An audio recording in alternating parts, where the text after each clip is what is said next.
everybody. It's Angie Rupert, founder of Rupert Law. We handle exclusively E2 and E1 visas. So no matter what treaty country you're from or where you want to be, we can help. Take a moment to like, subscribe, you know the drill. If you have a friend or family member who is also interested in the E1 or E2 visa, please share it with a friend. We hope that you all find it useful. So with that housekeeping out of the way, let's chat today about the F1 to E2 transition.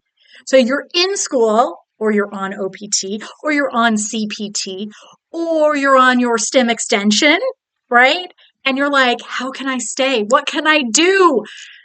The E2 visa may be the answer, right? So have we helped people transfer from an F1 to an E2? Of course we have, definitely. And you might be next, right? So let's chat a little bit about it. So first of all, most of you who are watching who have F1s, if you're not already on OPT, you will have OPT at a certain point. Keep in mind that you must always clear all your OPT work with your student advisor, right? Your international student advisor. So make sure that if you are on OPT, you have clearance through them, that you have the correct job, you are doing everything correctly. That is really, really critical.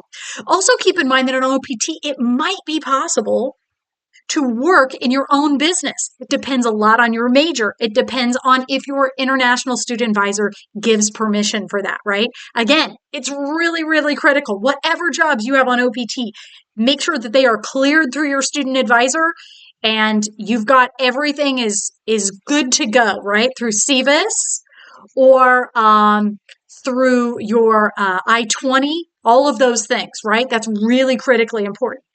If you are one of the lucky ones who's able to start a business while on OPT, this may be a perfect segue for the E2 visa, right? So we have had people do that, start their own business on OPT with permission. That is critical, right? Start a business on OPT and at the same time start preparing for the E2 visa, right? And while they're doing that, they're able to work, they're able to get this business started. And then after a year, right, they may be able to go to an interview. Almost no time lost. Wouldn't that be amazing? So let's talk a little bit about some of the things to keep in mind, right? So if you have a STEM degree, you are not going to be able to be self-employed for part of that time, right? So don't think, oh, great, I just got my engineering degree. Now I have 3 years that I'll be able to build my own business. No, you won't. Okay, that's really, really critical. Also, on your OPT, you do have to work, right? So just make sure that you're always in compliance on OPT, right? Always, always. That's the most critical part. Now, what if you're still in school, you're still on the F1 and you're thinking, I don't know if I really like my major. I don't know if I really want to do this. I'd rather just start my own business, right? That American entrepreneurial spirit, love that. It is possible, right? However, and something here, if you are here on an F1, you must continue to go to school, right? You can't just have an F1, not go to school, and just chill. That is not going to work, okay? So if you're at the point that you're thinking, you know what, I don't know if this degree is for me, I don't know if this school is for me, it's best to talk to your student advisor, make sure that you are exiting the United States and that everything is done according to the rules of the F1 visa. Then when you're at home, maybe you can come back on ESTA, maybe you can come back on a B1, B2 and start a new process, right? Or maybe you can continue your studies and continue being in school and then know that maybe in a semester or so, that will be your last semester, right?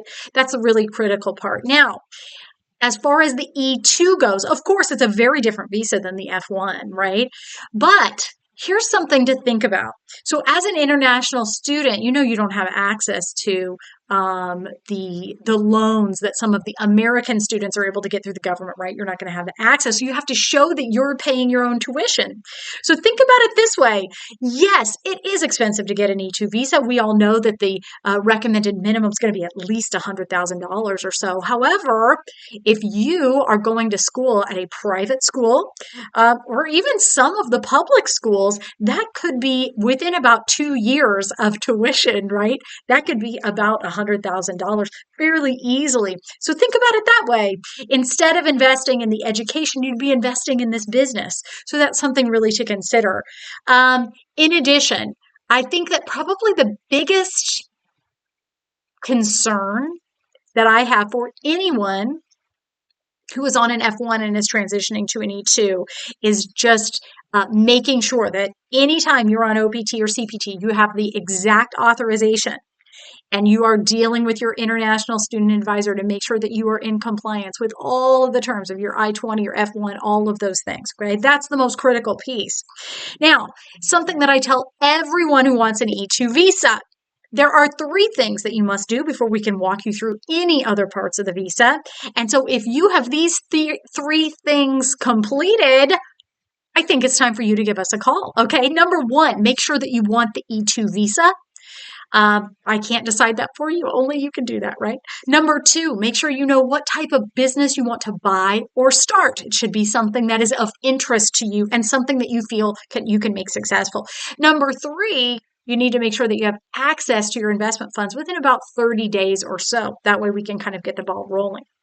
Something else to consider whenever you're dealing with the F1 to E2 is that you're going to be a very young investor, right? One of the requirements there is that you must be able to direct and develop the business.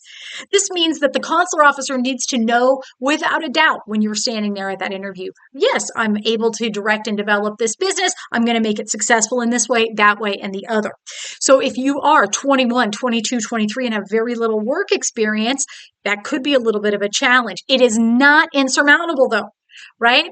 We need to show that you are already making it a success. These are some of the strategies that we could discuss once you're kind of working toward the E2. But this is something that you need to think of in your head. It's like, how am I going to convince someone that I'm able to do this? Maybe it is. Maybe, over the summers, I would go back home and I had some work experience. Or maybe you're on your OPT and the business is already booming, right? Like the proof's in the pudding. It's already done. These are some things to keep in mind. But I would love to speak with you about all of these things, right? So if you are on an F1 or an OPT or CPT or OPT STEM and you are interested in transitioning to an E2 visa, give us a call. We'd love to speak with you about your E2 visa.